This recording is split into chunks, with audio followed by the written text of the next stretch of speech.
ವಿಘ್ನರಾಜ ವಿಶುದ್ಧವಾಣಿ ವಿಶಿಷ್ಟ ವಿಷ್ಣು ವಿಶೇಷ ಶಂಕರ ವಾಯು ಜಲ ಗಗನ ಅನಲ ಅಣು ಓಂಕಾರ ಬ್ರಹ್ಮಾಂಡ ಆದಿಮಧ್ಯಾಂತದ ವ್ಯಾಪ್ತಕ್ಕೆ ಸಚ್ಚಿತ್ ಆನಂದ ಆತ್ಮಜ್ಞಾನಕ್ಕೆ ರೂಪು ನೂರರ ಶುದ್ಧ ಚೈತನ್ಯಕ್ಕೆ ನಮೋ ನಮಃ.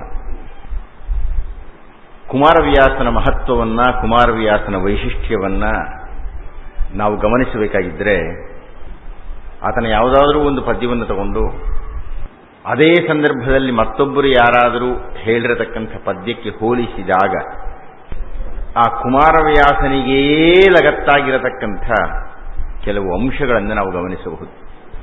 ಉದಾಹರಣೆಗೆ ಶಾರದೆ ಎನ್ನೋಣ ಅಥವಾ ಗಣಪತಿ ಎನ್ನೋಣ. ನೀವು ಸುಮ್ಮನೆ ಕೇಳಿ, ಕುಮಾರವ್ಯಾಸ ಆದ 100 ವರ್ಷಕ್ಕೆ ಬರ್ತಾನೆ ನಮ್ಮ ಲಕ್ಷ್ಮೀಶ ಮಹಾಕವಿ. ಪ್ರಸ್ತುತದೊಳಗೆದ ಮುಂಬೆಳಗಮಲದಂತ ಗಗಭಸ್ತಿ ನವಪೂರ್ವ ಸಂಧ್ಯಾರುಣಂಬಾಳ ವಿನ್ಯಸ್ತ ಸಿಂಧೂರಮಂಕುರಿಪ ಪೊಂಬಿಸಿರೊಡನೆ ಮೂಡು ವೆಳನೇಸರೆಸೆವ ಭದ್ರಾಕೃತಿಯೊಳಪ್ಪುವ ಸಮಸ್ತ ಸಿದ್ಧಿ ಪ್ರದಾಯಕ ವಿನಾಯಕ ಮಾಳ್ಪುದೆಮಗೆ ನಿರ್ವಿಘ್ನತೆಯೇನು. ಸಿದ್ಧಿಪ್ರದಾಯಕ ವಿನಾಯಕ ಮಾಳ್ಪುದೆಮಗೆ ನಿರ್ವಿಘ್ನತೆ ಏನೋದಷ್ಟೇ ಗೊತ್ತಾಗೋದು. ಪ್ರಾರಂಭದೆಲ್ಲಾನು ಕಬ್ಬಿಣದ ಕಡಲೆ ಆಗಿಬಿಡುತ್ತೆ. ಅದೇ ಕುಮಾರವ್ಯಾಸನನ್ನು ನೋಡಿ, ಗಜಮುಖನೆ, ಮೆರೆವ ಏಕದಂತನೆ, ನಿಜ ಗುಣ ಆನ್ವಿತ ಪರಶುಧಾರನೆ, ರಜತ ಗಿರಿಗೆ ಒಡೆಯನ ಕುಮಾರನೆ, ವಿದ್ಯೆ ವಾರಿಧಿಯೇ, ಅಜನು ಹರಿ ರುದ್ರಾದಿಗಳು ನೆರೆ ಭಜಿಸುತ್ತಿಹ. ಇಷ್ಟು ಸುಲಭವಾಗಿ ಯಾವುದೇ ವ್ಯಾಖ್ಯಾನವಿಲ್ಲದೆ ಅರ್ಥ ನಿಷ್ಪತ್ತಿ ಇಲ್ಲದೆ ಕುಮಾರವ್ಯಾಸ ಅರ್ಥ ಆಗಿಬಿಡ್ತಾರೆ ನಮಗೆ. ಯಾಕೆ ಅಂದರೆ ಅದು ಭಾಮಿನಿ ಷಟ್ಪದಿಯ ಚಮತ್ಕಾರ. 3-4 ಮಾತ್ರೆಗಳಲ್ಲಿ ವಿಜೃಂಭಿಸತಕ್ಕಂಥ ಮಹಾಕಾವ್ಯ ಅದು. ಕುಮಾರವ್ಯಾಸ ಭಾಮಿನಿ ಷಟ್ಪದೆಯನ್ನು ಉಪಯೋಗಿಸಿಕೊಂಡ ಮೇಲೆ ಇನ್ಯಾರೂ ಕುಮಾರವ್ಯಾಸನಿಗೆ ಸನಾಮರಾಗಲಿಲ್ಲ, ಪಕ್ಕದಲ್ಲಿ ಕೂತ್ಕೊಳ್ಳೋಕೆ ಸಾಧ್ಯ ಆಗಲಿಲ್ಲ. ಹೀಗಾಗಿ ಲಕ್ಷ್ಮೀಶ ಮಹಾಕವಿ ತನ್ನ ಕನ್ನಡ ಜೈಮಿನಿ ಭಾರತವನ್ನ ವಿರಚನೆ ಮಾಡಬೇಕಾದ್ರೆ ವಾರ್ಧಕ ಷಟ್ಪದಿಯನ್ನ ಅನುಸರಿಸಬೇಕಾಯಿತು. ವಾರ್ಧಕ ಷಟ್ಪದಿ ಬಹಳ ಕಷ್ಟ, ಅದರಲ್ಲಿ ಆತ ನಿಸ್ಸೀಮ. ಆದರೆ ಕುಮಾರವ್ಯಾಸ ಭಾರತದ ಯೋಗ್ಯತೆ ಇರತಕ್ಕದ್ದು ಅತ್ಯಂತ ಗಹನವಾಗಿರತಕ್ಕ ವಿಷಯವನ್ನ ಅತ್ಯಂತ ಸರಳವಾಗಿ ಹೇಳುವುದರಿಂದ ಕುಮಾರವ್ಯಾಸ ಭಾರತ ಗಮಕಿಗಳಿಗೆ ಅತ್ಯಂತ ಪ್ರಿಯವಾಗಿದ್ದಕ್ಕೆ ಕಾರಣ ಅದು. ಮತ್ತು ಈ 3-4 ಮಾತ್ರೆಗಳ ಗಣ ನಮ್ಮ ಆಡು ಭಾಷೆಯ ಗಣ. ನಾವು ಸಾಮಾನ್ಯವಾಗಿ ಹಾಗೆ ಮಾತಾಡ್ತೀವಿ. ಈ ಕುಮಾರವ್ಯಾಸ ಭಾಷೆಯನ್ನು ಬಳಸಿಕೊಂಡ ವಿಧಾನ, ಆತ ಕಟ್ಟಿಕೊಡತಕ್ಕಂಥ ಚಿತ್ರಗಳು, ಆತನನ್ನ ರೂಪಕ ಸಾಮ್ರಾಜ್ಯ ಚಕ್ರವರ್ತಿ ಎನ್ನತಕ್ಕಂಥ ಬಿರುದು ಗಳಿಸಲಿಕ್ಕೆ ಸಾಧ್ಯವಾಯಿತು. ರೂಪಕ ಸಾಮ್ರಾಜ್ಯ ಚಕ್ರವರ್ತಿ. ಯಾವನಾದರೂ ಒಬ್ಬ ಮಹಾನ್ ಕವಿ ಸಮರ್ಥವಾಗಿ ತನ್ನ ಕಾವ್ಯವನ್ನು ನಿರ್ವಹಣೆ ಮಾಡಿದ್ದಾನೆ ಅಂತ ಹೇಳಿದರೆ ರೂಪಕಗಳನ್ನು ಬಳಸುವಂತಿರಬೇಕು. ಆ ರೂಪಕಗಳನ್ನು ಬಳಸುವುದರಲ್ಲಿ ಕುಮಾರವ್ಯಾಸ ನಿಸ್ಸೀಮನಾಗಿಬಿಟ್ಟ, ಸನಾಮನಾಗಿಬಿಟ್ಟ, ಏಕಮೇವಾದ್ವಿತೀಯನಾಗಿಬಿಟ್ಟ, ಅಸದೃಶನಾಗಿಬಿಟ್ಟ. ಹೀಗಾಗಿ ಆತನ್ನ ರೂಪಕ ಸಾಮ್ರಾಜ್ಯ ಚಕ್ರವರ್ತಿ ಅಂತ ಕರೆದು. ನೋಡಿ, ಆತ ಈ ಪ್ರತಿಮೆಗಳನ್ನು ಸೃಷ್ಟಿ ಮಾಡತಕ್ಕಂಥ ವಿಧಾನ, ಆ ಪ್ರತಿಮೆಗಳು ಬೀರತಕ್ಕ ಪ್ರಭಾವ, ಆ ಪ್ರತಿಮೆಗಳನ್ನು ದುಡಿಸಿಕೊಳ್ಳತಕ್ಕಂಥ ರೀತಿ ಕುಮಾರವ್ಯಾಸನಲ್ಲಿ ಅತ್ಯಂತ ವಿಶಿಷ್ಟವಾಗಿಬಿಡುತ್ತೆ. ಒಂದೇ ಒಂದು ಪುಟ್ಟ ಉದಾಹರಣೆಯನ್ನು ನೋಡಿ. ಯುದ್ಧ ಸಂದರ್ಭದಲ್ಲಿ ದ್ರೋಣಾಚಾರ್ಯರು ಹೋಗಿಬಿಟ್ಟಿದ್ದಾರೆ. ಆ ದ್ರೋಣಾಚಾರ್ಯರು ಹೋಗಿದ್ದಾರೆ ಎನ್ನುವ ವಿಷಯವನ್ನು ಧೃತರಾಷ್ಟ್ರನಿಗೆ ಹೇಳಬೇಕಾಗಿದೆ. ಸಂಜಯ ಆ ವಿಷಯವನ್ನು ಹೇಳಲಿದ್ದಾನೆ. ಕುಮಾರವ್ಯಾಸ ಎಂಥ ವಾಕ್ಯ ಪ್ರಯೋಗ ಮಾಡಿಬಿಡ್ತಾನೆ ಅಂದರೆ, ಈ ವಾಕ್ಯವನ್ನು ಕೇಳಿ. ಕೋಲ ಗುರುವಿನ ಮರಣ ವಾರ್ತಾ ಕಾಲ ಸರ್ಪದ ಹೇಳಿಗೆಯ ನೀಡಾಡಿದನು ಧೃತರಾಷ್ಟ್ರ ನಿದಿರಿನಲಿ ಅಂತಾನೆ. ಕೋಲ ಗುರುವಿನ, ಕೋಲು ಅಂದ್ರೆ ವಾಸ್ತವವಾಗಿ ಬಿಲ್ಲು ಅನ್ನುವ ಅರ್ಥ, ಅಥವಾ ಶಸ್ತ್ರ ಅನ್ನೋಣ. ಕೋಲ ಗುರುವಿನ, ಇತ್ತ ಪಾಂಡವರು ಅಥವಾ ಕೌರವರು ಎಲ್ಲರೂ ಏನು ಯುದ್ಧವನ್ನು ಮಾಡುತ್ತಿದ್ದಾರೆ, ಆ ಯುದ್ಧದ ಸಾಮಗ್ರಿ ಸಾಧನವಾಗಿರತಕ್ಕಂಥ ಯಾವುದೇ ಶಸ್ತ್ರವಿರಲಿ ಅದನ್ನು ಹಿಡಿದುಕೊಳ್ಳುವುದು ಹೇಗೆ ಅಂತ ಹೇಳಿಕೊಟ್ಟ ಕಟಕಾಚಾರ್ಯ ಆತ ದ್ರೋಣಾಚಾರ್ಯ. ಆ ಕೋಲ ಗುರುವಿನ ಮರಣವಾರ್ತಾ ಕಾಲ ಸರ್ಪದ ಹೇಳಿಗೆಯೇನು. ಹೇಳಿಗೆ ಅಂದ್ರೆ ಬುಟ್ಟಿ, ಹೇಳಿಗೆ ಅಂದ್ರೆ ಒಂದು ಚೀಲ, ಹೇಳಿಗೆ ಅಂದ್ರೆ ಒಂದು ಡಬ್ಬಿ, ಹೇಳಿಗೆ ಅಂದ್ರೆ ಒಂದು ಪೆಟ್ಟಿಗೆ. ಧೃತರಾಷ್ಟ್ರ ಸಿಂಹಾಸನದಲ್ಲಿ ಮೇಲೆ ಕುಳಿತಿದ್ದಾನೆ. ಆ ಕಡೆ ಈ ಕಡೆ ಮಂತ್ರಿಗಳಿದ್ದಾರೆ, ಸೇನಾಧಿಪತಿಗಳಿದ್ದಾರೆ, ಸೈನಿಕರಿದ್ದಾರೆ, ಆಸ್ಥಾನ.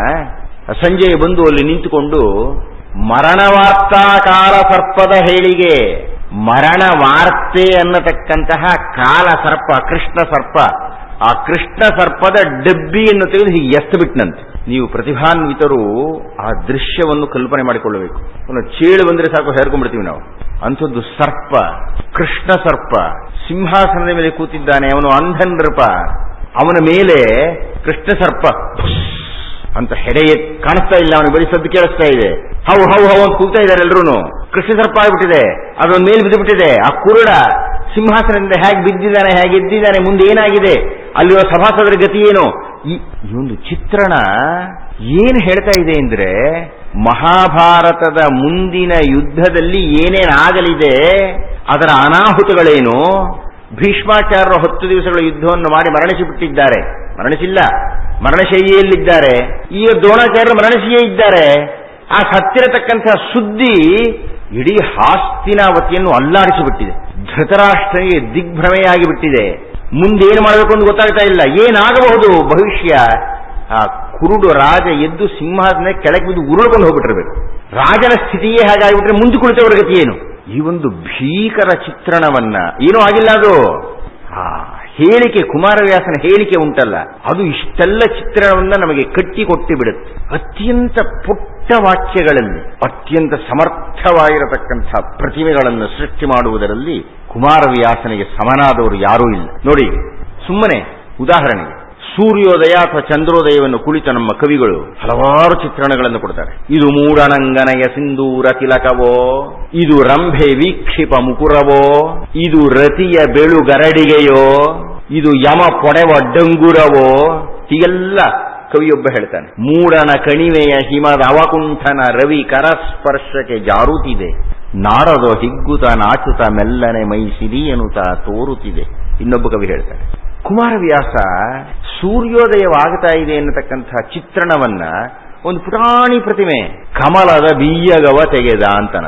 ಕಮಲ ಅನ್ನತಕ್ಕಂಥ ಬೀಗ, ಆ ಕಮಲ ಅನ್ನತಕ್ಕಂಥ ಬೀಗವನ್ನ ತೆಗೆದು ಬಿಟ್ಟಂತೆ ಸೂರ್ಯ ತನ್ನ ಕಿರಣದಿಂದ. ಕಮಲ ಅರಳಿ ಬಿಡಿತು, ಕಮಲ ಅರಳಿದ್ದರಿಂದ ಸೂರ್ಯೋದಯವಾಗಿಬಿಡಿತು.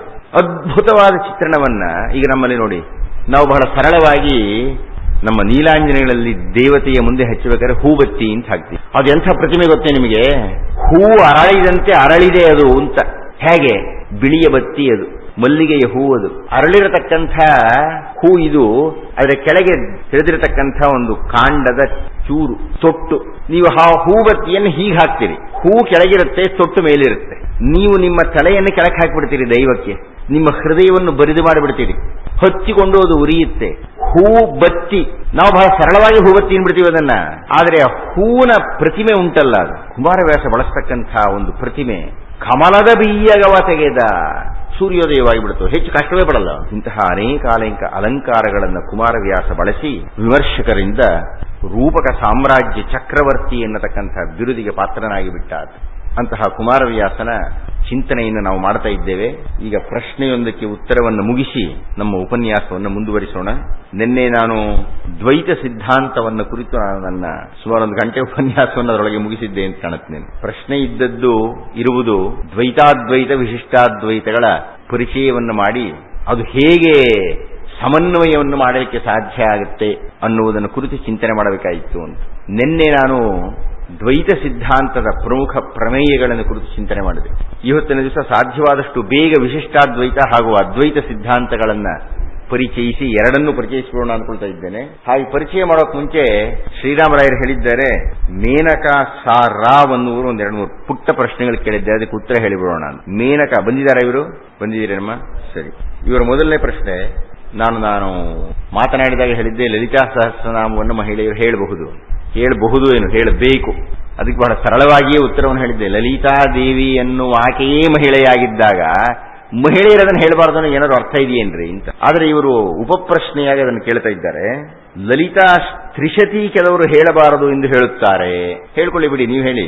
ಈಗ ನಾನು ಎಲ್ಲದಕ್ಕಿಂತ ಮೊದಲೇ ಮಾತಾಡ್ತಾ ಹೇಳಿದೆ, ಪುರುಷ ಪ್ರಧಾನ ಸಮಾಜವಾಗಿದ್ದಾಗ, ಈಗಲೂ ಬಹುಪಾಲು ಅದೇ ಇದೆ, ಪುರುಷ ಪ್ರಧಾನ ಸಮಾಜದಲ್ಲಿ ಪುರುಷರೇ ನಿರ್ಣಯಗಳನ್ನು ತೆಗೆದುಕೊಂಡಾಗ, ಪುರುಷರೇ ನೀವು ಹಾಗೆ ಮಾಡಬೇಕು ಹೀಗೆ ಮಾಡಬೇಕು ಅಂತ ಹೇಳಿದಾಗ ಪುರುಷರು ತಮ್ಮ ಮೂಗಿನ ನೇರಕ್ಕೆ ಹೇಳ್ತಾ ಹೋದ್ರು, ಸ್ತ್ರೀಯರು ಅದನ್ನು ಕೇಳ್ತಾ ಬಂದರು.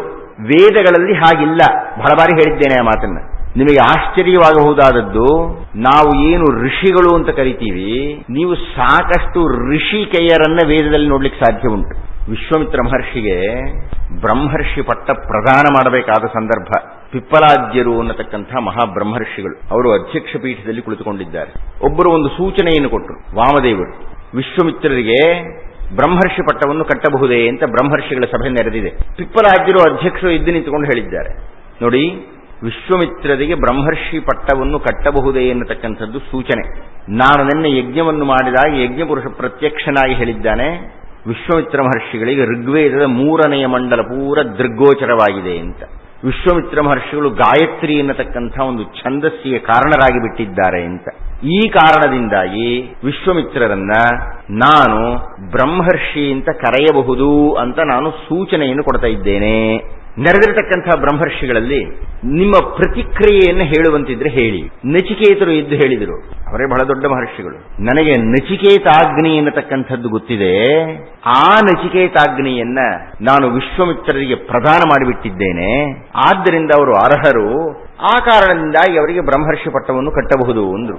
ಗೌತಮರು ಹೇಳಿದರು, ಸರಸ್ವತಿ ನದಿಯ ಹೆಚ್ಚಳಕ್ಕೆ ಅವರು ಕಾರಣವಾಗಿದ್ದಾರೆ, ಹೀಗಾಗಿ ಅವರಿಗೆ ಕೊಡಬಹುದು ಅಂದ್ರು. ಇನ್ನೊಬ್ಬರು ಹೇಳಿದ್ರು, ತ್ರಿಶಂಕುವಿಗೆ ಸ್ವರ್ಗ ಪ್ರಾಪ್ತಿ ಮಾಡಿಸಿದ್ದಾರೆ, ಆ ಸಂದರ್ಭದಲ್ಲಿ ಮೂಲ ಸ್ವರ್ಗ ತಿರಸ್ಕಾರ ಮಾಡಿದ್ರಿಂದ ಅವನಿಗೆ ಒಂದು ಸ್ವರ್ಗವನ್ನು ಸೃಷ್ಟಿ ಮಾಡಿಬಿಟ್ಟಿದ್ದಾರೆ, ಆದ್ದರಿಂದ ಕೊಡಬಹುದು.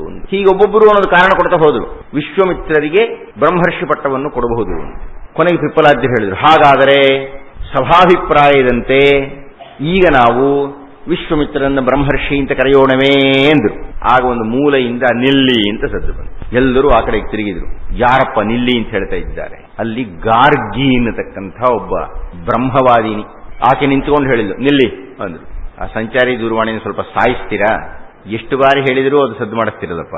ವಿಶ್ವಾಮಿತ್ರರಿಗೆ ಬ್ರಹ್ಮರ್ಷಿ ಪಟ್ಟವನ್ನು ಕಟ್ಟತಕ್ಕಂಥ ಆ ಸುಮುಹೂರ್ತದಲ್ಲಿ ಎಲ್ಲ ಋಷಿಗಳು ಒಪ್ಪಿಕೊಂಡು ವಿಶ್ವಾಮಿತ್ರರಿಗೆ ಬ್ರಹ್ಮರ್ಷಿ ಅಂತ ಕರೆಯೋಣವೇ ಅಂತ ಹೇಳಿದಾಗ ಒಬ್ಬ ಬ್ರಹ್ಮವಾದಿನಿ, ಒಬ್ಬ ಹೆಣ್ಣು ಮಗಳು ನಿಂತುಕೊಂಡು ಹೇಳ್ತಾ ಇದ್ದಾಳೆ, ನಿಲ್ಲಿ.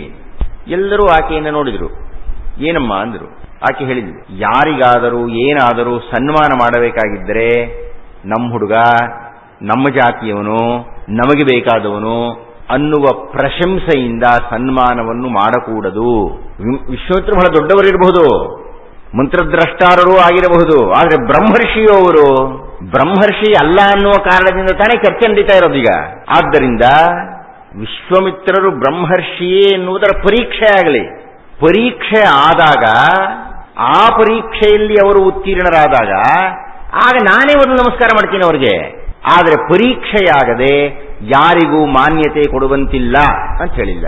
ನೀವು ಗಮನಿಸಬೇಕಾದ ಅಂಶ ಏನು ಅಂದ್ರೆ, ನಚಿಕೇತರಂತಹ, ಗೌತಮರಂತಹ, ವಾಮದೇವರಂತಹ, ವಸಿಷ್ಠರೊಬ್ಬರಿರಲಿಲ್ಲ ಅಲ್ಲಿ. ಅಂತಹ ಎಲ್ಲ ಋಷಿಗಳು ಒಪ್ಪಿದ್ದಂಥ ಒಪ್ಪಿಗೆಯನ್ನ ಒಬ್ಬ ಋಷಿಕೆ ನಿಂತು ವಿರೋಧಿಸಿದಳು. ಆಕೆ ವಿರೋಧಿಸ್ತಾ ಇದ್ದ ಹಾಗೆ ಪಿಪ್ಪಲಾದ್ಯರು ಅಧ್ಯಕ್ಷರಾಗಿದ್ದವರು ಅವರು ಹೇಳಿದರು, ಗಾರ್ಗಿ ಹೇಳ್ತಾ ಇರತಕ್ಕಂಥ ಮಾತನ್ನು ನಾನು ಅನುಮೋದಿಸುತ್ತೇನೆ ಎಂದರು. ಅಷ್ಟೇ ಅಲ್ಲ, ಈ ಸಭೆಯನ್ನು ನಾಳೆಗೆ ಮುಂದಕ್ಕೆ ಹಾಕಿದ್ದೇನೆ, ನಾಳೆಯ ದಿವಸದ ಸಭೆಯಲ್ಲಿ ಈ ನಿರ್ಣಯ ತಗೊಳ್ಳೋಣ ಅಂತ ಹೇಳಿ. ಹಿಮವತ್ ಪರ್ವತದಲ್ಲಿ ಮಾರನೇ ದಿವಸ ಸಭೆ ನಡೀತು. ಆ ಪೀಠದ ಹತ್ತಿರ ಬಂದಂಥ ಪಿಪ್ಪಲಾದ್ಯರು ಪಕ್ಕದಲ್ಲಿ ನಿಂತುಕೊಂಡು ಹೇಳ್ತಾರೆ, ಅಧ್ಯಕ್ಷೀಯ ಪೀಠದಲ್ಲಿ ನಾನು ಕುಳಿತು ನಿನ್ನೆ ನಿರ್ಣಯವನ್ನು ತೆಗೆದುಕೊಳ್ಳಲಿಕ್ಕೆ ಆಗಲಿಲ್ಲ ಅಂದರೆ ನನಗೆ ಆ ಅಧ್ಯಕ್ಷೀಯ ಪೀಠದಲ್ಲಿ ಕುಳಿತುಕೊಳ್ಳತಕ್ಕಂಥ ಅರ್ಹತೆ ಇಲ್ಲ. ಆದ್ದರಿಂದ ನಾನು ಶ್ರೀಮತಿ ಗಾರ್ಗಿಯನ್ನು ಆಹ್ವಾನ ಮಾಡ್ತಾ ಇದ್ದೀನಿ, ಗಾರ್ಗಿಯೇ ಬಂದು ಅಧ್ಯಕ್ಷಿಣಿಯಾಗಿ ತೀರ್ಮಾನ ತಗೊಳ್ಳಿ. ಆಕೆ ಗಾರ್ಗಿ ಬಂದು ಕೂತ್ಕೊಳ್ಳಾಕೆ. ನೀವೆಲ್ಲ ಗಮನಿಸಬೇಕಾದ್ದು, ಲಲಿತಾ ಸಹಸ್ರನಾಮ ಓದಬಹುದೇ, ಗಾಯತ್ರಿ ಹೇಳಬಹುದೇ, ಈ ಪ್ರಶ್ನೆಗಳೇ ಇಲ್ಲ ಇದರಲ್ಲಿ. ಪಾಪ ಈ ಮಹಿಳೆಯರನ್ನ ಆ ಪೌರಾಣಿಕ ಯುಗದ ಪುರುಷರು ಹೊಡೆದು ಹೊಡೆದು ತಲೆಗೆ ಚೆಚ್ಚಿ ಚೆಚ್ಚಿ ಚೆಚ್ಚಿ ಪಾಪ ನಾವೇನೋ ಕೆಳಗೆ ಎನ್ಕೊಂಡ್ಬಿಟ್ಟಿದ್ದಾರೆ ಎಲ್ಲರೂ. ನೀವು ಹೇಳಿ, ವಿಶ್ವಾಮಿತ್ರರಂತಹವರ ಬ್ರಹ್ಮರ್ಷಿ ಪಟ್ಟವನ್ನೇ ನಿಲ್ಲಿಸಿಬಿಟ್ಲಲ್ಲ ಆಕೆ. ಆಮೇಲೆ ಅಧ್ಯಕ್ಷಿಣಿಯಾಗಿ ಕೇಳಿದ್ರು, ಈಗ ನೀನ್ ಹೇಳಪ್ಪ ಅಧ್ಯಕ್ಷಿಣಿಯಾಗಿದೆಯಲ್ಲ. ಅದಕ್ಕೆ ಆಕೆ ಹೇಳಿದ್ರು, ಪಟ್ಟ ಕಟ್ಟಿಕೊಡುದು ಅಂತಲ್ಲ, ನಾನು ಪ್ರಶ್ನೆ ಮಾಡಿದ್ದೇನೆ, ಪ್ರಶ್ನೆಗೆ ಉತ್ತರ ಕೊಡಬೇಕು. ಯಾರು ಉತ್ತರ ಕೊಡಬೇಕು? ವಿಶ್ವಾಮಿತ್ರರಿಗೆ ಇಷ್ಟು ಜನ ಪ್ರೀತಿ ಪಾತ್ರರಿದ್ದಾರೆ. ಪ್ರೀತಿ ಪಾತ್ರರು ಪ್ರಿಯರ ಪರವಾಗಿಯೇ ಮಾತಾಡ್ತಾರೆ, ವಿರುದ್ಧವಾಗಿ ಮಾತಾಡ್ತಾರೆ. ಆದ್ದರಿಂದ ವಿಶ್ವಾಮಿತ್ರರನ್ನ ಯಾರು ವಿರೋಧಿಸಿದ್ದಾರೋ, ಅಥವಾ ವಾಕ್ಯ ಸರಿ ಇಲ್ಲ, ವಿಶ್ವಾಮಿತ್ರರು ಯಾರು ವಿರೋಧವನ್ನು ಕಟ್ಟಿಕೊಂಡಿದ್ದಾರೋ, ವಿಶ್ವಾಮಿತ್ರರು ಯಾರನ್ನ ತಮ್ಮ ವಿರೋಧಿ ಅಂತ ಅಂದುಕೊಂಡಿದ್ದಾರೋ ಆ ವಿರೋಧಿ ಹೇಳಬೇಕು ವಿಶ್ವಾಮಿತ್ರರಿಗೆ ಬ್ರಹ್ಮರ್ಷಿ ಪಟ್ಟ ಆಗಬಹುದು ಅಂತ. ಅವರು ಸುಲಭವಾಗಿ ಹೇಳ್ಬಿಡ್ತಾರೋ, ಅವ್ರು ಪರೀಕ್ಷೆ ಮಾಡೇ ಹೇಳಬೇಕು. ಈಗ ಎಲ್ಲಿದ್ದಾರೆ ಅವರು? ಅವರೆಲ್ಲೋ ವರುಣಲೋಕದಲ್ಲೋ ಎಲ್ಲೋ ಯಜ್ಞ ಮಾಡಿಸ್ತಾ ಇದ್ದಾರೆ ವಸಿಷ್ಠ ಮಹರ್ಷಿಗಳು. ಹೀಗಾಗಿ ಗಾರ್ಗಿ ಹೇಳಿದ್ಲು, ನಾನು ಅಧ್ಯಕ್ಷಣಿಯಾಗಿ ತೀರ್ಪು ಕೊಡುತ್ತಿದ್ದೇನೆ ಇಲ್ಲಾಕೆ. ಆಕೆ ಶಕ್ತಿಯನ್ನು ನೋಡ್ರಿ, ಅಷ್ಟು ಜನ ಬ್ರಹ್ಮರ್ಷಿಗಳ ನಿಯಂತ್ರಣ ಮಾಡ್ಬಿಟ್ಲಾಕೆ. ನಾನು ಅಧ್ಯಕ್ಷಣಿಯಾಗಿ ತೀರ್ಪು ಕೊಡ್ತಾ ಇದ್ದೇನೆ. ಅಗ್ನಿದೇವ, ಇಲ್ಲಿ ಇರತಕ್ಕಂಥ ಅಗ್ನಿಯೇ ವರುಣಲೋಕದಲ್ಲಿರತಕ್ಕಂಥ ಯಜ್ಞ ಕುಂಡದಲ್ಲಿ ಪ್ರಜ್ವಲಿಸತಕ್ಕ ಅಗ್ನಿ. ನೀನು ಹೋಗಿ ನೇರವಾಗಿ ವಸಿಷ್ಠರಿಗೆ ಹೇಳು, ಬ್ರಹ್ಮರ್ಷಿ ಪರಿಷತ್ತು ಕಾಯ್ತಾ ಇದೆ, ವಿಶ್ವಾಮಿತ್ರರನ್ನು ಪರೀಕ್ಷೆ ಮಾಡಿ ಅವರಿಗೆ ಬ್ರಹ್ಮರ್ಷಿ ಪಟ್ಟ ಕೊಡಬಹುದೇ ಅಂತ ನಿರ್ಣಯಿಸಿ ಅಂತ. ಅಲ್ಲಿ ಯಜ್ಞದಲ್ಲಿ ಕೂತಿದ್ದಾರೆ. ವಸಿಷ್ಠರ ಮುಂದೆ ಅಗ್ನಿ ಫೂತ್ಕರಿಸಿದೆ. ಅಗ್ನಿ ವಸಿಷ್ಠರಿಗೆ ಹೇಳ್ತಾ ಇದ್ದ, ಸ್ವಾಮಿ ಹೀಗೆ ನಡೆದಿದೆ, ಅಲ್ಲಿ ಹಿಮವತ್ ಪರ್ವತದಲ್ಲಿ ಸಭೆ ನಡೆದಿದೆ, ಅಲ್ಲಿ ಬ್ರಹ್ಮರ್ಷಿ ಪರಿಷತ್ತು ಗಾರ್ಗಿ ಅಧ್ಯಕ್ಷಣಿಯಾಗಿ ತೀರ್ಪು ಕೊಟ್ಟಿದ್ದಾಳೆ, ನೀವೇನೋ ತೀರ್ಪು ಕೊಡಬೇಕಂತೆ ವಿಶ್ವಾಮಿತ್ರರ ಬಗ್ಗೆ. ವಸಿಷ್ಠರು ಹೇಳಿದರು, ಪರೀಕ್ಷೆಗೆ ಗುರಿಯಾಗುವಾತ ಪರೀಕ್ಷಕನನ್ನು ಅನುಸರಿಸಬೇಕು. ಯಾರು ಪರೀಕ್ಷೆ ಮಾಡ್ತಾರೆಯೋ ಆತನನ್ನು ಪರೀಕ್ಷಕ ಅನುಸರಿಸಬೇಕು. ಆದ್ದರಿಂದ ನನಗೆ ಯಾವಾಗ ಸೂಕ್ತ ಕಾಲ ಅನ್ಸುತ್ತೋ ಆಗ ನಾನು ವಿಶ್ವಾಮಿತ್ರರನ್ನು ಪರೀಕ್ಷೆ ಮಾಡ್ತೀನಿ, ಅಲ್ಲಿ ತನಕ ಬ್ರಹ್ಮ ಪರಿಷತ್ತನ್ನು ನಿರೀಕ್ಷಣೆ ಮಾಡಿ ಅಂತ ಹೇಳಿ ಆ ಮಾತನ್ನ ಅಗ್ನಿ ಹೇಳಿದ. ಗಾರ್ಗಿ ತೀರ್ಪು ಕೊಟ್ಟಳು. ವಸಿಷ್ಠ ಬ್ರಹ್ಮರ್ಷಿಗಳು ಈ ರೀತಿ ಹೇಳಿದ್ದಾರೆ, ಅವರಿಗೆ ಕಾಲ ಬೇಕಂತೆ. ಎಂದು ವಸಿಷ್ಠ ಬ್ರಹ್ಮರ್ಷಿಗಳು ವಿಶ್ವಾಮಿತ್ರ ಬಗ್ಗೆ ನಿರ್ಣಯ ಕೊಡ್ತಾರೋ ಆವತ್ತು ಮತ್ತೆ ಬ್ರಹ್ಮರ್ಷಿ ಪರಿಷತ್ ಸೇರೋಣ, ಅಲ್ಲಿಯ ತನಕ ಈ ಸಭೆಯಿಂದ ನಾನು ವಿಸರ್ಜನೆ ಮಾಡಿದ್ದೀನಿ ಅಂದ್ಬಿಟ್ಲಾಗೆ.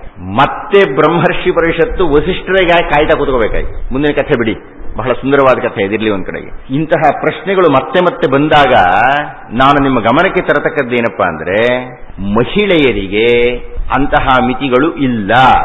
ಯಾವ ವೇದವೂ, ಇದು ಬಹಳ ಖಚಿತವಾಗಿ ನಾನು ಹೇಳ್ತಾ ಇದ್ದೀನಿ, ಯಾರಾದರೂ ವೈದಿಕ ವಿದ್ವಾಂಸರು ವಿರೋಧಿಸುವಂತಿದ್ರೆ ವಿರೋಧಿಸಬಹುದು, ಆದ್ರೆ ಆಧಾರ ಕೊಡಬೇಕು, ಸುಮ್ಮನೆ ಅಲ್ಲ ಅನ್ನೋದಲ್ಲ. ಯಾವ ವೇದವೂ ಮಹಿಳೆಗೆ ಉಪನಯನ ಮಾಡಕೂಡದು ಅಂತ ಹೇಳಿಲ್ಲ. ಅದರಲ್ಲಿಯೂ ವಿಶೇಷವಾಗಿ ಯಜುರ್ವೇದದಲ್ಲಿ ವಿವಾಹ ಆಗತಕ್ಕಂಥ ವೇದಿಕೆಗೆ ಯಜ್ಞೋಪವೀತ ಧಾರಿಣಿಯಾಗಿರತಕ್ಕ ಕನ್ಯೆಯನ್ನು ಕರ್ಕೊಂಡು ಬನ್ನಿ ಅಂತ ಹೇಳ್ತಕ್ಕದ್ದು. ರಾಮಾಯಣದಲ್ಲಿ ನೋಡಿಬಿಟ್ರೆ ಕೌಸಲ್ಯೆ, ತಾರ ಇವರೆಲ್ಲ ಸಂಧ್ಯಾ ವಂದನೆ ಮಾಡ್ತಾ ಇದ್ದವು. ನಮ್ಮ ಋಷಿಕೆಯರೆಲ್ಲ ಬ್ರಹ್ಮವಾದಿನಿಯರಾಗಿ ಪುರುಷರ ಜೊತೆಗೆ ಚರ್ಚೆಯನ್ನು ಮಾಡ್ತಾ ಇದ್ದರು ಬ್ರಹ್ಮನ್ ಬಗ್ಗೆ. ಆದ್ದರಿಂದ ದಯಮಾಡಿ ಕ್ಷಮಿಸಿ, ಇಂಥ ಪ್ರಶ್ನೆಗಳು ಸಾಕು, ನೀವು ಕೇಳಿದ್ದಕ್ಕೆ ಸಾಕು ಅಂತ ಹೇಳ್ತಾ ಇಲ್ಲ. ಆದ್ರೆ ಇದೇ ರೀತಿ ಪ್ರಶ್ನೆ ಮತ್ತೆ ಬರ್ತದೆ. ಮಹಿಳೆಯರು ಓಂಕಾರ ಹೇಳಬಹುದೇ, ಗಾಯತ್ರಿ ಜಪ ಮಾಡಬಹುದೇ, ಲಲಿತಾ ಸಹಸ್ರ ಓದಬಹುದು, ಓದ್ಬೇಕ್ರಿ. ನೀವು ಎಲ್ಲಿಯ ತನಕ ಬೇಡ ಬೇಡ ಬೇಡ ಬೇಡ ಅಂತ ಅಂದುಕೊಳ್ತಾ ಇರ್ತೀರೋ ಅಲ್ಲಿ ತನಕ ಗಂಡಸರು ಬೇಡ ಬೇಡ ಬೇಡ ಅಂತ ಹೇಳ್ತಾ ಇರ್ತಾರೆ. ಈ ಪುರುಷರು ಹೇಗಾಗಿ ಬಿಟ್ಟಿದ್ದಾರೆ ಅಂದ್ರೆ, ಪುರುಷನಾಗಿಯೇ ನಾನು ಹೇಳ್ತಾ ಇದ್ದೇನೆ, ಪುರುಷರು ಹೇಗಾಗಿದ್ದಾರೆ ಅಂದ್ರೆ ನೀವು ಎಲ್ಲಿಯ ತನಕ ಬಗ್ಗುತ್ತೀರೋ ಅಲ್ಲಿ ತನಕ ಬಗ್ಗಿಸ್ತಾರೆ. ಆದ್ರೆ ಗಮನಿಸಿ, ದಯಮಾಡಿ ಗಮನಿಸಿ ಮುಂದಿನ ವಾಕ್ಯಗಳನ್ನ. ಒಂದು ಕಾಲದಲ್ಲಿ ಓದಲೇ ಕೊಡುದು ಅಂತ ಇದ್ರು, ಓದೋದು ಆರಂಭ ಆಯಿತು. ಕೆಲಸಕ್ಕೆ ಸೇರಬಾರದು ಅಂತ ಇದ್ರು, ಕೆಲಸಕ್ಕೆ ಸೇರಿದ್ದಾಯಿತು. ಸರಿ ಸುಮಾರು ಎಲ್ಲರ ಮನೆಗಳಲ್ಲೂ ಒಬ್ಬರಾದ್ರೂ ಮಹಿಳೆ ದುಡಿತಾರೆ. ನಾನು ಏನ್ ಪ್ರಶ್ನೆ ಕೇಳ್ತೀನಿ ಅಂದ್ರೆ, ಮನೆ ಕೆಲಸವೂ ಮಾಡಬೇಕು, ದುಡಿದವೂ ದುಡಿಬೇಕು, ಸಂಪಾದನೆ ಮಾಡಿ ಹಣವೂ ಕೊಡಬೇಕು ಮನೆಗೆ. ಇದು ಮಾತ್ರ ಮಾಡಬಾರದು ಅಂದ್ರೆ ಏನ್ರಿ ಅರ್ಥ? ಎಲ್ಲದಕ್ಕೂ ಹೆಣ್ಣನ್ನು ಬಳಸ್ತಾರೆ, ಇದು ಮಾತ್ರ ಬೇಡ ಅಂತ ಯಾಕೆ? ಅಥವಾ ಇನ್ನೂ ಗಂಭೀರವಾಗಿ ಹೇಳಬೇಕಾಗಿದ್ರೆ, ತುಂಬಾ ನೊಂದುಕೊಂಡು ಹೇಳಬೇಕಾಗಿದ್ರೆ, ತುಂಬಾ ಎಚ್ಚರಿಕೆಯಿಂದ ಮುಂದಿನ ವಾಕ್ಯವನ್ನು ಗಮನಿಸಬೇಕಾಗಿದ್ರೆ, ಇಂತಹ ಧಾರ್ಮಿಕ ಕ್ರಿಯೆಗಳು ಗಂಡಸರಲ್ಲಿ ಲುಪ್ತವಾಗ್ತಾ ಇದೆ ದಿವಸದಿಂದ ದಿವಸಕ್ಕೆ. ಅಂಥದ್ದು ಏನಾದರೂ ಉಳಿದು ಬೆಳೆದರೆ ಬೆಳೆಯಬೇಕಾದ್ದು ಮಹಿಳೆಯರ ಹಿನ್ನೆಲೆಯಲ್ಲಾಗಬೇಕಾಗಿದೆ. ಅವರಲ್ಲಿ ಅದು ಜಾಗೃತವಾದರೆ ಅದು ಹೆಚ್ಚು ಕಾಲ ಬದುಕತ್ತೆ ಅಂತ ನನಗನ್ಸುತ್ತೆ. ಈಗ ನನಗೆ ಸುರತ್ಕಲ್ನ ಸಂದರ್ಭ ಗೊತ್ತಿಲ್ಲ, ನೀವು ಮಹಾಪಟ್ಟಣಗಳಿಗೆ ಹೋಗಿಬಿಟ್ರೆ ನಿಜವಾಗಲೂ ಸಂಧ್ಯಾವನ್ನೇ ಬಿಟ್ಟು ಏನೂ ಇಲ್ಲವೇ ಇಲ್ಲ. 100ಕ್ಕೆ 80 ಮನೆಗಳಲ್ಲಿ ಇಲ್ಲ ಅದು. ಅದರ ಹೊಣೆ ಹೊತ್ತವರು ಗಂಡಸರು. ಎಲ್ಲಿ ಹೋಯ್ತಾ ಅದೆಲ್ಲಾನು? ಹೆಂಗಸರಿಗೂ ಬೇಡ ಅಂದ್ಬಿಟ್ರೆ ಹೋಗೇ ಬರ್ತದೋ ಇನ್ನೊಂದು 200 ವರ್ಷಕ್ಕೆ. ಚಿದಾನಂದ ಮೂರ್ತಿಗಳು ನನ್ನಾಗಿ ಉದ್ರಿಕ್ತವಾಗಿ ಮಾತಾಡೋರಲ್ಲ, ಅವರು ತುಂಬಾ ಸಮಾಧಾನವಾಗಿ ಮಾತನಾಡುವವರು. ಅವರು ಅಂಕೆ ಪಟ್ಟಿಗಳನ್ನು ಕೊಟ್ಟು ಹೇಳ್ಬಿಡ್ತಾರೆ.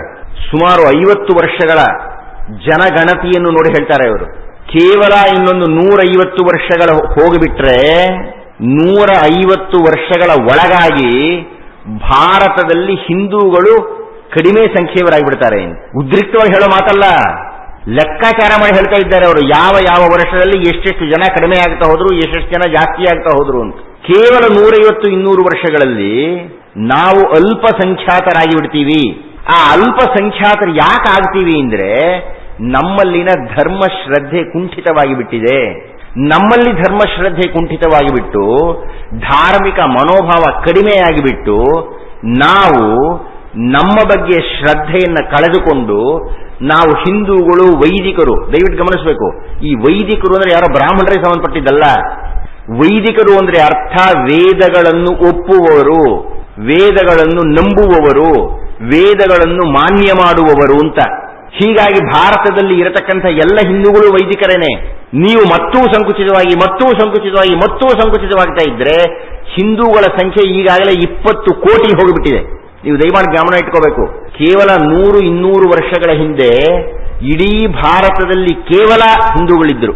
ಚರಿತ್ರೆ ಏನೋ ಉತ್ಸಾಹದಿಂದ ಹೇಳೋ ಮಾತಲ್ಲ. ಐತಿಹಾಸಿಕವಾಗಿ ಭಾರತದ ಹಿಂದೂಗಳಲ್ಲಿ ಇನ್ಯಾರು ಇರಲಿಕ್ಕೆ ಸಾಧ್ಯ ಇದೆ?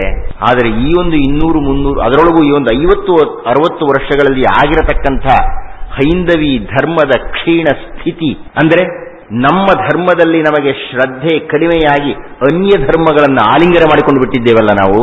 ಅದರ ಪ್ರಮಾಣ 20 ಕೋಟಿ. ನಿಮ್ಗೆ ಏನಾದ್ರು ಕಲ್ಪನೆ ಬರ್ತದೆಯೇ? 100 ಕೋಟಿ ಭಾರತೀಯರಲ್ಲಿ 20 ಕೋಟಿ ಹೋಗ್ಬಿಟ್ಟಿದ್ದಾರೆ ಸ್ವಾಮಿ. ಅವರೆಲ್ಲ ನಾವೇ ಆಗಿದ್ದು. 20 ಕೋಟಿಯನ್ನು ಕಳ್ಕೊಂಡ್ಬಿಟ್ಟಿದ್ದೀವಿ. ಯಾಕೆಂದ್ರೆ ಈ ಧರ್ಮಶ್ರದ್ಧೆ ಇಲ್ಲದ್ದರಿಂದ. ಈಗ ಅಂತಹ ಧರ್ಮಶ್ರದ್ಧೆ ಉಳಿದಿರುವುದು ಮಹಿಳೆಯರಲ್ಲಿ. ಅವರಿಗೂ ನೀವು ಮಾಡಬೇಡಿ ಅಂದ್ಬಿಟ್ರೆ. ಆದ್ದರಿಂದ ದಯಮಾಡಿ ಮಹಿಳೆಯರು ಮಾಡಬಾರದೇ ಎನ್ನುವ ಪ್ರಶ್ನೆ ಎಲ್ಲ ಮಾಡಬೇಕು, ಆರಂಭ ಮಾಡಬೇಕು. ನನಗೆ ಸಂಕಟ ಏನಪ್ಪಾ ಅಂದ್ರೆ ಎಲ್ಲ ವೇದಿಕೆಗಳಲ್ಲೂ ಈ ಪ್ರಶ್ನೆ ಕೇಳ್ತಾರೆ, ಆಮೇಲೆ ಯಾರು ಮಾಡೋದೇ ಇಲ್ಲ. ಸುಮ್ಮನೆ ಪ್ರಶ್ನೆ ಕೇಳ್ತಾರೆ, ಮಾಡ್ಬೋದು ಮಾಡ್ರಿ, ಇದ್ರೆ ಮಾಡಲ್ವಲ್ಲ. ಯಾಕೆ ಧೈರ್ಯ ಇಲ್ಲ ನಿಮ್ಮಲ್ಲಿ? ಸ್ವಲ್ಪ ಗಂಡಸರನ್ನು ಎದುರಿಸಿ ನಿಲ್ಲಬೇಕು ನೀವು. ಆ ಗಾರ್ಗ್ಯ ನಿಂತಂತೆ, ಆ ಸೀತಾದೇವಿ ನಿಂತಂತೆ, ಆ ದ್ರೌಪದಿ ನಿಂತಂತೆ ಇರಲಿ. ತ್ರಿಶತಿಯಲ್ಲಿ ಬೀಜಾಕ್ಷರ ಇದೆ. ಬೀಜಾಕ್ಷರ ಅಂದ್ರೆ ಏನು ಅದನ್ನ ಹೆಂಗಸರು ಹೇಳಬಹುದು, ಮುಗೀತು. ಬೀಜಾಕ್ಷರ ಅಂದ್ರೆ ಏನು ಪ್ರಶ್ನೆ. ಒಂದೊಂದು ಮಂತ್ರಕ್ಕೆ ಅಥವಾ ನಮ್ಮ ಋಗ್ವೇದದ ತುಂಬಾ ಇರತಕ್ಕಂತಹ ದೇವತೆಗಳೆಲ್ಲ ಆಕಾರ ರಹಿತರು, ಎಲ್ಲ ಮಂತ್ರ ಶರೀರಿಗಳು, ಎಲ್ಲ ಅಕ್ಷರಿಗಳು. ಅಂದ್ರೆ ಋಗ್ವೇದದಲ್ಲಿ ಯಾವುದೇ ಒಂದು ದೇವತೆಗೆ ನಾವು ಯಾವುದೊಂದು ಆಕಾರವನ್ನು ಕೊಟ್ಟಿದ್ದೇವಲ್ಲ, ಆ ಆಕಾರ ಇಲ್ಲ. ಮಂತ್ರಾಕ್ಷರಗಳೆಲ್ಲಾನು. ಯಾಕಪ್ಪ ಅಂದ್ರೆ ಅದು ಅಕ್ಷರ ಅಂದ್ರೆ ಕ್ಷರವಿಲ್ಲದ್ದು, ಸಾವಿಲ್ಲದ್ದು, ತಾತ್ಕಾಲಿಕವಲ್ಲದ್ದು, ಶಾಶ್ವತವಾದದ್ದು, ಸದಾತನವಾದದ್ದು, ಸನಾತನವಾದದ್ದು, ಎಂದೆಂದಿಗೂ ಇರತಕ್ಕದ್ದು ಅಕ್ಷರ.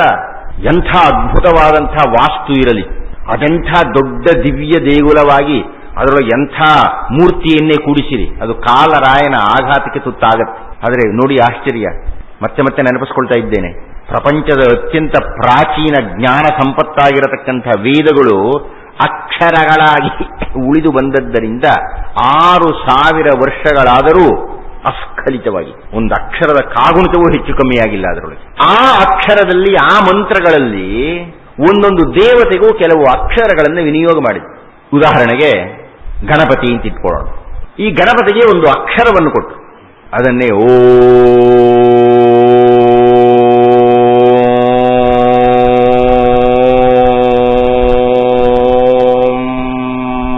ಅಂತ ಹೇಳಿದ್ರು. ಗಣಪತಿಯಿಂದ ನೀವು ವಕ್ರತುಂಡ ಮಹಾಕಾಯ ಅದು ಬಿಡಿ, ಅದೊಂದು ಕಥೆ, ಅದೊಂದು ಪೌರಾಣಿಕ ಕಲ್ಪನೆ. ಆದರೆ ಗಣಪತಿ ಅಂದ್ರೆ ಅರ್ಥ ಏನಪ್ಪಾ ಅಂದ್ರೆ ಓಂಕಾರ ಅಂತ ಹೇಳಿ. ಈ ಓಂಕಾರ ಇದೆಯಲ್ಲಮ್ಮ, ಪ್ರಶ್ನೆ ಕೇಳಿದಿರಲ್ಲ ಯಾರು, ಮೇನಕಾ ಅವರು. ಈ ಓಂ ಅಂತ ಹೇಳ್ತೀವಲ್ಲ, ಅದು ಮಂತ್ರದ ಬೀಜಾಕ್ಷರ. ಐಂ ಕ್ಲೀಂ ಹ್ರೀಂ ಶ್ರೀಂ ಇಂತಹ ಏಕಾಕ್ಷರಗಳು ಮಂತ್ರಾಕ್ಷರಗಳು ಅಂತ ಕರೆದರು, ಬೀಜಾಕ್ಷರಗಳು ಅಂತ ಕರೆದರು. ಬೀಜ ಅದು, ಆ ಬೀಜ ವಿಕಸಿಸಿ ಮಂತ್ರ ವೃಕ್ಷವಾಗತ್ತೆ. ಮುಂದೆ ಗಣಪತಿಯ ಮಹಾವಿಸ್ತೃತ ರೂಪ ಏನು ಬರ್ತದೆ? ಅಜಂ ನಿರ್ವಿಕಲ್ಪಂ ನಿರಾಕಾರಮೇಕಂ ನಿರಾನಂದಮದ್ವೈತಮಾನಂದ ರೂಪಂ ಅನ್ನುವ ಸ್ತುತಿ ಏನು ಬರ್ತದೆ ಮುಂದೆ, ಅದರ ಬೀಜ ಓಂಕಾರ ಅನ್ನೋದು. ಹೀಗಾಗಿ ಬೀಜಾಕ್ಷರ ಅಂದ್ರೆ ಯಾವುದೇ ಒಂದು ದೇವತೆಗೆ ಲಗತ್ತಾಗಿರತಕ್ಕಂಥ ಒಂದು ಅಕ್ಷರ. ಅರ್ಥವಾಯ್ತಾ? ಏನ್ರೀ ಶ್ರೀರಾಮರೇ ಬಹಳ ಪುಟ್ಟದಾಗತ್ತೆ ಪ್ರಶ್ನೆಗೆ ಉತ್ತರ ಅಂದ್ರೆ ಇದೇ ಜಾಸ್ತಿ ಆಯ್ತಲ್ಲಪ್ಪ. ಮಂತ್ರೋಚ್ಚಾರಣೆ, ಸ್ತೋತ್ರ, ದೇವರ ನಾಮಕ್ಕೂ ಇರುವ ವ್ಯತ್ಯಾಸ. ಮಹಿಳೆಯರು ಯಾವುದನ್ನು ಹೇಳಬಹುದು? ಎಲ್ಲವನ್ನೂ ಹೇಳಬಹುದು. ಮಂತ್ರೋಚ್ಚಾರಣೆ ಅಂದ್ರೆ ಮಂತ್ರದ ಉಚ್ಚಾರ. ಯಾವುದೋ ಒಂದು ಮಂತ್ರ, ತತ್ಸವಿತುರ್ವರೇಣಿಯಂ ಭರ್ಗೋ ದೇವಸ್ಯ ಧೀಮಹಿ ಧಿಯಃ ಯಃ ನಃ ಪ್ರಚೋದಯಾತ್. ಇದು ಮಂತ್ರ. ಇದನ್ನು ಹೇಳ್ತಕ್ಕಂಥದ್ದು ಮಂತ್ರೋಚ್ಚಾರಣೆ. ಸ್ತೋತ್ರ ಯಾವುದೇ ಒಂದು ದೇವತೆಗೆ ಸಂಬಂಧಪಟ್ಟಿರತಕ್ಕಂತಹ ಸ್ತೋತ್ರ ಅಂದ್ರೆ ಸ್ತುತಿಸುವುದು ಅಂತ, ಅಂದ್ರೆ ನುತಿಸುವುದು ಅಂತ, ಅಂದ್ರೆ ಹೊಗಳುವುದು ಅಂತ. ದೇವತೆಗಳೆಲ್ಲ ಪರೋಕ್ಷ ಪ್ರಿಯರು, ಹೊಗಳಿದ್ರೆ ಬಹಳ ಸಂತೋಷ. ನೀವು ಏನೇನೋ ದೇವರಿಗೆ ಕರ್ಪೂರ ಹಚ್ತೀರಿ, ಊದಿನ ಕಡ್ಡಿ ಹಚ್ತೀರಿ, ಪಂಚಾಮೃತಾಭಿಷೇಕ ಮಾಡಿಸ್ತೀರಿ, ನೀರು ಕೊಡ್ತೀರಿ, ನೈವೇದ್ಯ ಇಡ್ತೀರಿ. ಅದೆಲ್ಲ ಅವರ ಒಂಥರ ಸಂತೋಷ. ಮತ್ತು ಸಹಸ್ರನಾಮ ಇರ್ತದೆ. ನೀನು ಅಂಥೋನಯ್ಯ, ಇಂಥೋನಯ್ಯ, ಹಾಗೆ ಮಾಡದಯ್ಯ, ಹೀಗೆ ಮಾಡದೆ ಅಂತ ಹೊಗಳ್ತಕ್ಕಂಥದ್ದು. ಅದು ಸ್ತೋತ್ರ. ಯಾಕುಂದೇಂದು ತುಷಾರಹಾರಧವಳ ಯಾ ಶುಭ್ರ ವಸ್ತ್ರಾವೃತ, ಯಾ ವೀಣಾವರದಂಡ ಮಂಡಿತಕರ ಯಾ ಶುಭ್ರ ವಸ್ತ್ರಾವೃತ. ಹೀಗೇನೋ ಒಂದಿರುತ್ತಲ್ಲ ಪ್ರತಿಯೊಂದು ದೇವತೆಗೂ. ಅದು ಸ್ತೋತ್ರ, ಸ್ತುತಿಸುವುದು ಅಂತ. ಇನ್ನ ದೇವರ ನಾಮ, ದೇವರ ಹೆಸರು ವಿಷ್ಣು ಸಹಸ್ರನಾಮ, ಶಿವ ಸಹಸ್ರನಾಮ, ಗಣೇಶ ಸಹಸ್ರನಾಮ, ಇದು ದೇವರ ನಾಮ.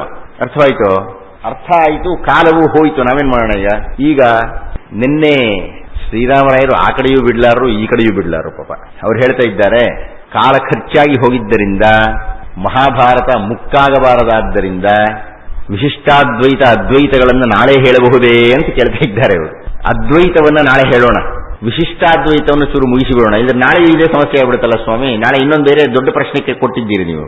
ಅಖಿಲ ಭುವನ ಜನ್ಮಸ್ಥೇಮ ಭಂಗಾದಿ ಲೀಲೆ ವಿವಿಧ ವಿನತ ವ್ರಾತ ಭೂತರಕ್ಷೈಕ ದೀಕ್ಷೆ ಶ್ರುತಿ ಶಿರಸಿ ವಿದೀಪ್ತೆ ಬ್ರಹ್ಮಣಿ ಶ್ರೀನಿವಾಸೇ ಭವತು ಮಮ ಪರಸ್ಮಿನ್ ಶೇಮುಷೀ ಭಕ್ತಿ ರೂಪ. ಇದು ಶ್ರೀ ರಾಮಾನುಜಾಚಾರ್ಯರು ತಮ್ಮ ಶ್ರೀಭಾಷ್ಯ ಅಂದ್ರೆ ಬ್ರಹ್ಮಸೂತ್ರಗಳಿಗೆ ಶ್ರೀ ರಾಮಾನುಜಾಚಾರ್ಯರು ಬರೆದಂತಹ ಭಾಷ್ಯ. ಆ ಶ್ರೀಭಾಷ್ಯದ ಪೀಠಿಕಾ ಶ್ಲೋಕವಾಗಿ ಈ ಶ್ಲೋಕವನ್ನು ಬರೀತಾರೆ. ಈ ಶ್ಲೋಕ ನಮಗೆ ಅರ್ಥ ಆಗಿಬಿಟ್ರೆ, ನಾನು ಬೇರೆ ತಗೋಬೇಕು ಅಂತಿದ್ದೆ ಶ್ರೀರಾಮರಾಯರೇ, ಅದೇ ನೀವು ಪುಟಾಣಿಯ ಮುಗಿಸೋಣ ಅಂತ ಈ ಪುಟ್ಟ ಶ್ಲೋಕವನ್ನು ತಗೊಂಡಿದ್ದೇನೆ ನಾನು. ಈ ಶ್ಲೋಕ ನಮಗೆ ಅರ್ಥ ಆದರೆ ವಿಶಿಷ್ಟಾದ್ವೈತ ಸಿದ್ಧಾಂತದ ಪ್ರಮೇಯ ಏನು ಅನ್ನುವುದು ಗೊತ್ತಾಗುತ್ತೆ.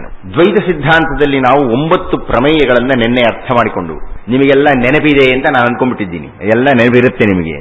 ಇವತ್ತು ವಿಶಿಷ್ಟಾದ್ವೈತ ಸಿದ್ಧಾಂತದ ಪ್ರಮೇಯ ಒಂದು 2-3 ಇರತಕ್ಕಂಥದ್ದು, ಬಹಳ ವಿಶೇಷವಾಗಿರತಕ್ಕದ್ದು. ಅಖಿಲ ಭುವನ ಜನ್ಮ ಸ್ಥೇಮ ಭಂಗಾದಿ ಲೀಲೆ. ಮೊದಲನೇ ಹೇಳಿಕೆ ಯಾರಿಗೆ? ಈ ಅಖಿಲ ಭುವನದ ಜನ್ಮ, ಸ್ಥೇಮ, ಭಂಗ. ಜನ್ಮ ಹುಟ್ಟತಕ್ಕಂಥದ್ದು ಉದಯ, ಸ್ಥೇಮ ಇರತಕ್ಕಂಥದ್ದು ವರ್ತಮಾನ ಕಾಲ, ಭಂಗ ಲಯವಾಗತಕ್ಕಂಥದ್ದು ಭವಿಷ್ಯ ಕಾಲ. ಭೂತ ವರ್ತಮಾನ ಭವಿಷ್ಯ, ಉದಯ ಮಧ್ಯ ಅಂತ್ಯ, ಹುಟ್ಟು ಬದುಕು ಸಾವು. ಅಖಿಲ ಇಡೀ ಬ್ರಹ್ಮಾಂಡಕ್ಕೆ ಸಂಬಂಧಪಟ್ಟಿರತಕ್ಕ ಅಖಿಲ ಭುವನ 14 ಲೋಕಗಳು ಅಂತ ಹೇಳ್ತಾರೆ. ಈ ಅಖಿಲ ಭುವನ, ಈ ಎಲ್ಲ ಭುವನಗಳಿಗೂ, ಈ ಎಲ್ಲ ಭುವನಗಳ ಉದಯ ಹೇಗಾಯಿತು, ಹೇಗೆ ಈಗ ಬದುಕುತ್ತಾ ಇದ್ದೇವೆ, ಹೇಗೆ ನಾವು ಮುಕ್ತಾಯವಾಗ್ತೀವಿ, ಇದು ಯಾರಿಗೆ ಲೀಲೆಯಾಗಿದೆಯೋ. ತೈತ್ರೀಯ ಉಪನಿಷತ್ತಿನಲ್ಲಿ ಭೃಗು ಮಹರ್ಷಿ ತನ್ನ ತಂದೆಯಾಗಿರತಕ್ಕಂಥ ವರುಣನನ್ನೇ ಈ ಪ್ರಶ್ನೆ ಕೇಳ್ತಾನೆ. ಭೃಗುರ್ವೈವಾರುಣಿಹಿ ವರುಣಂ ಪಿತರಮುಪಸಸಾರ ಅತಿ ಭಗವೋ ಬ್ರಹ್ಮೇತಿ ಅಂತ. ಅಪ್ಪ, ಭಗವೋ ಬ್ರಹ್ಮ, ಈ ಬ್ರಹ್ಮನ್ ಅಂತ ಹೇಳ್ತಾ ಇದ್ದಾರಲ್ಲ, ಈ ಬ್ರಹ್ಮನ್ ಅಂದ್ರೆ ಅರ್ಥ ಏನು? ಆ ಬ್ರಹ್ಮಣ್ಣನ ಪರಿಚಯ ಮಾಡಿಕೊಡ್ತೀಯಾ ಅಂತ ಭೃಗು ಮಹರ್ಷಿಗಳು ತಂದೆಯಾದ ವರುಣನನ್ನು ಕೇಳಿದ್ರು. ಅಪ್ಪ ಹೇಳಿದ, ನೋಡಪ್ಪ, ಬಹುಶಃ ಬ್ರಹ್ಮನ್ ಮನಸ್ಸಿರಬಹುದು, ಕಣ್ಣಿರಬಹುದು, ಯೋಚನೆ ಇರಬಹುದು, ಕಿವಿ ಇರಬಹುದು, ಅಂದ್ರೆ ಶ್ರವಣ ಇರಬಹುದು, ಏನೇನೋ ಇದೆ. ಆದರೆ ನಾನು ಬ್ರಹ್ಮನ್ನಂತ ಏನಾದರೂ ಹೇಳುವುದಕ್ಕಿನ್ನ ನೀನು ಬ್ರಹ್ಮನ್ ಅಂದ್ರೆ ಏನು ಅಂತ ಪ್ರಯತ್ನ ಪಟ್ಟು ತಿಳ್ಕೊ. ಆದ್ದರಿಂದ ಬ್ರಹ್ಮನ್ನನ್ನು ತಿಳಿದುಕೊಳ್ಳಬೇಕಾದ್ರೆ ನೀನೇನು ಮಾಡಬೇಕು? ಏನ್ ಮಾಡಬೇಕು ನೋಡಿ, ಎಷ್ಟು ಬುದ್ಧಿವಂತರಾಗ್ಬಿಟ್ಟಿದ್ದೀರಿ ನೀವೆಲ್ಲ. ತಕ್ಷಣ ತಪಸ್ಸಂತೀರಿ. ತಪಸಾ ಬ್ರಹ್ಮ ವಿಜಿಜ್ಞಾಸಸ್ವ ತಪೋ ಬ್ರಹ್ಮೇತಿ. ತಪಸಾ ಬ್ರಹ್ಮ ವಿಜಿಜ್ಞಾಸಸ್ವ, ತಪಸ್ಸಿನ ಮೂಲಕ ಬ್ರಹ್ಮವನ್ನು ಜಿಜ್ಞಾಸೆ ಮಾಡಬೇಕು. ಹಾಗೆ ನೀನು ತಪಸ್ಸು ಮಾಡಬೇಕಾಗಿದ್ರೆ ನಾನೊಂದು ಸಲಹೆ ಕೊಡ್ತೀನಿ ನಿನಗೆ. ಆ ಸಲಹೆಯನ್ನು ಕಣ್ಣು ಮುಂದೆ ಇಟ್ಟುಕೊಂಡು ಆ ಸಲಹೆಯನ್ನು ಯೋಚನೆ ಮಾಡ್ತಾ ನೀನು ತಪಸ್ಸನ್ನು ಮಾಡಿದರೆ ನಿನಗೆ ಬ್ರಹ್ಮನ್ ಅಂದ್ರೆ ಏನು ಅನ್ನತಕ್ಕಂಥದ್ದು ಸಾಕ್ಷಾತ್ಕಾರವಾಗುತ್ತೆ. ಯತೋ ವಾಯುಮಾನಿ ಭೂತಾನಿ ಜಾಯಂತೆ ಏನ ಜಾತಾನಿ ಜೀವಂತಿ ಯತ್ ಪ್ರಯಂತ್ಯಭಿಸಂವಿಶಂತಿ ಇತಿ. ಯತೋ ವಾ ಇಮಾನಿ ಭೂತಾನಿ ಜಾಯಂತೆ, ಭೂತಗಳು, ಜೀವಿಗಳು, ನಾವು ಪಶು ಪಕ್ಷಿ ಪ್ರಾಣಿಗಳು, ಮರಗಿಡ ಬಳ್ಳಿಗಳು, ಇವೆಲ್ಲ ಭೂತಾನಿ ಜಾಯಂತೆ. ಹೇಗೆ ಹುಟ್ಟಿದುವು, ಯಾಕೆ ಹುಟ್ಟಿದುವು, ಯಾವಾಗ ಹುಟ್ಟಿದುವು, ಎಂದು ಹುಟ್ಟಿದುವು, ಎಲ್ಲಿ ಹುಟ್ಟಿದುವು, ಹುಟ್ಟುವುದಕ್ಕೆ ಕಾರಣ ಏನು? ಅಥವಾ ನಾನು ಈಗ ನನಗೆಷ್ಟೋ ವಯಸ್ಸಾಗಿದೆ, ಅಥವಾ ನಿಮಗೆಷ್ಟೋ ವಯಸ್ಸಾಗಿದೆ. ಇಲ್ಲಿರ್ತಕ್ಕಂಥ ಅತ್ಯಂತ ಹಳಬರು ಎಷ್ಟು ಜನ? 80 ವರ್ಷ ಆಗಿದೆಯಾ, 85 ಆಗಿದೆಯಾ? ಕೃಷ್ಣ ಭಟ್ರ ನಿಮಗೆ ವಯಸ್ಸೆಷ್ಟು? 70. ಪ್ರಶ್ನೆ ಇಷ್ಟೇ, ನೀವು 70 ವರ್ಷಗಳ ಹಿಂದೆ ಎಲ್ಲಿದ್ದೀರಿ? 20 ವರ್ಷ ಆಗಿದೆ ನಿಮಗೆ, 70 ವರ್ಷ ಹಿಂದೆ ಎಲ್ಲಿದ್ರಿ? ಎಲ್ಲೋ ಇರಲೇಬೇಕಲ್ಲ. ಎಲ್ಲೋ ಇರದೆ ಇಲ್ಲಿ ಬರೋಕ್ ಸಾಧ್ಯ ಇಲ್ವಲ್ಲ. ಇದ್ರಿ ತಾನೆ ನೀವು. 70 ವರ್ಷ ಅವ್ರ ಬುದ್ಧಿವಂತಿಕೆಯಿಂದ ಹೇಳ್ತಾರೆ, 70 ವರ್ಷದಿಂದ ನಮ್ಮ ಅಮ್ಮನ ಗರ್ಭದಲ್ಲಿದ್ದೆ ಅಂತಾರೆ ಅವನು. ಬೇಡಪ್ಪ, ನಾನು ಕೇಳ್ತೀನಿ, ಒಂದು 5,000 ವರ್ಷ ಹಿಂದೆಲ್ಲಿದ್ರಿ? ನಮಗ್ ಗೊತ್ತಿಲ್ಲ. ಅದು ಇರಲೇಬೇಕಲ್ಲ. ಭಗವದ್ಗೀತೆಯ 4ನೇ ಅಧ್ಯಾಯದಲ್ಲಿ ಕೃಷ್ಣ ಅದನ್ನೇ ಅರ್ಜುನ ಹೇಳೋದು. ನಿನಗೆ ಗೊತ್ತಿಲ್ಲ, ನನಗೆ ಗೊತ್ತಿದೆ ಎತ್ತ. ಅಪರಂ ಭವತೋ ಜನ್ಮ ಪರಂ ಜನ್ಮ ವಿವಸ್ವತಃ ಕಥಮೇತದ್ವಿಜಾನೀಯಾಂ ತ್ವಮಾದೋ ಪ್ರೋಕ್ತವಾನಿತಿ. ಬಹೂನಿ ಮೇ ವ್ಯತೀತಾನಿ ಜನ್ಮಾನಿ ತವ ಚ ಅರ್ಜುನ. ಬಹೂನಿ ಮೇ ವ್ಯತೀತಾನಿ ಜನ್ಮಾನಿ, ಅನೇಕ ಜನ್ಮಗಳು ನನಗೂ ನಿನಗೂ ಇಬ್ಬರಿಗೂ ಆಗ್ಬಿಟ್ಟಿದೆ ಕಣಯ್ಯ. ತಾನ್ಯಹಂ ವೇತ್ತ ಸರ್ವಾಣಿ ನ ತ್ವಂ ವೇತ್ತ ಪರಂತಪ. ನನಗ್ ಗೊತ್ತು ಕಣಯ್ಯ, ನಿನಗೆ ಗೊತ್ತಿಲ್ಲ ಅದಷ್ಟೇನೆ. ಅಂದರೆ ನನಗೆ, ಅಂದ್ರೆ ನಿಮಗೆ, ಅಂದ್ರೆ ನಮ್ಮೆಲ್ಲರಿಗೂ ಸಾವಿರ ಜನ್ಮಗಳಾಗ್ಬಿಟ್ಟಿದೆ. ಯಥೋ ವಾಯುವಾನಿ ಭೂತಾನಿ ಜಾಯಂತೆ. ಭೃಗು ಮಹರ್ಷಿಗೆ ವರುಣ ಹೇಳ್ತಾ ಇದ್ದೇನೆ, ಆ ಸಾವಿರ ಜನ್ಮಗಳ ಹಿಂದೆ ಏನು, ಆ ಭೂತಕಾಲ ಅಂದ್ರೆ ಅರ್ಥ ಏನು? ಏನ ಜಾತಾನಿ ಜೀವಂತಿಗೆ ಬದುಕಿದೀವಪ್ಪ ನಾವು. ಯಾಕೆ ಬದುಕಿದೀವಿ? ಯಾರಿಗೂ ಗೊತ್ತು? ಯಾರಿಗೂ ಗೊತ್ತಿಲ್ಲ. ಅಂತೂ ಬದುಕಿದ್ದೇವೆ, ಬದುಕಿದೀವಲ್ಲ. ವರ್ತಮಾನದಲ್ಲಿ ಇದ್ದೇವೆ ನಾವು. ಯತ್ ಪ್ರಯಂಚ ಭೀಸಂವಿಶಂತಿ. ಎಷ್ಟೋ ಒಂದಷ್ಟು ಕಾಲ ಆದ್ಮೇಲೆ ನಾವು ಯಾರೂ ಇರಲ್ಲ. ಇಲ್ಲಿ ಎಲ್ಲಿಗೆ ಹೋಗ್ತೀವಿ? ಹಾಗಾದ್ರೆ ಎಲ್ಲಿದ್ದೆವು, ಈಗ ಇಲ್ಲಿದ್ದೇವೇಕೆ, ಎಲ್ಲಿಗೆ ಹೋಗ್ತೀವಿ? ಇದನ್ನು ಕುರಿತು ನೀನು ಚಿಂತನೆ ಮಾಡು, ನಿನಗೆ ಬ್ರಹ್ಮ ಸಾಕ್ಷಾತ್ಕಾರವಾಗುತ್ತೆ ಅಂತ ಹೇಳಿದ ವರುಣ.